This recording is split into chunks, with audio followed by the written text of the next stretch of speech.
Great show so far, guys. How are you doing? No trouble anywhere at the I moment. tell you something. It stays that way. Mission It's accomplished. absolutely fucking beautiful. Now, I'm going to talk about something that's really important, something that I'm really passionate about, and unfortunately, something that I've lived.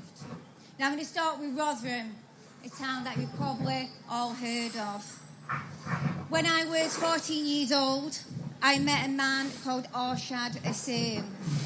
I was criminally and sexually exploited for 2 years. Oh, sorry. I was criminalised and I was also made pregnant. My son is now 24 years old. But the truth is, this didn't just happen to me. It was happening to thousands of children in my town and right across the UK from the 1960s. Sorry. On one occasion, a man called Jahangir Akhtar, who went on to be a Labour politician and the deputy leader of Rotherham Council, and a police officer called PC Hassan Ali, made a no prosecution deal with my rapist. So when he abducted me, they said if he came back and handed me at a petrol station, he would walk free. The very people that were paid to protect failed. They were also complicit in what we know now. They was also involved in raping some of those children. Now, when I exposed Rotherham, I took all my evidence, including tape recordings of police officers, and I gave it to the Times newspaper. I was fortunate enough to go on to get criminal justice, and my rapist was sentenced to 35 years in prison. Yeah.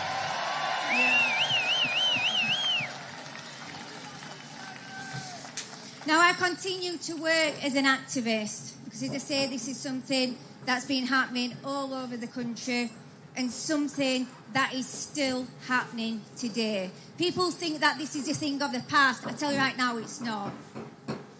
Now, I did another exposure back in 2018 when Rotherham Council invited my rapist into my son's life to apply for contact or even full custody through the family courts.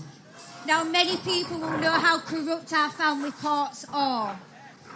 They are thousands of women around the country being forced to have contact with the very men that raped them because they had children from their rapes. Something our government still know about and still are allowing. Now, I'm very fortunate to be able to stand here today and share my story. There's many survivors that aren't living today. And I want to tell you about an incredible family called the Sheeran family. Now, when I came to work at Urban School, I interviewed a woman called Anne Sheeran. And then I went on to make a documentary with 2C TV to share their horrific story. Now, Andrew's daughter was called Jodie. Jodie was gang raped in her hometown of Stoke-on-Trent when she was a child. She was gang raped on Eid, and after they gang raped her, they poured curry powder all over her. Now, Jodie, like me, became pregnant, and she went on to tell the police of what had happened to her. The man got charged, and what they thought was going to go to court for justice. They dropped the trial just as it was starting. That was something that Jodie felt very, very difficult to deal with. She turned to drink, and unfortunately, she passed away. Now her son, Jaden, and her mother, Anne, they're fighting still Dirty to bastards. this day to get some sort of criminal justice in a victimless Dirty bastards. prosecution.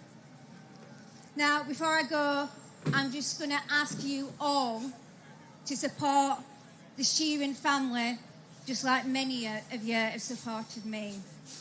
And I want you all to remember Jodie Sheeran. Thank you, and I'll see you all day. Have a good day.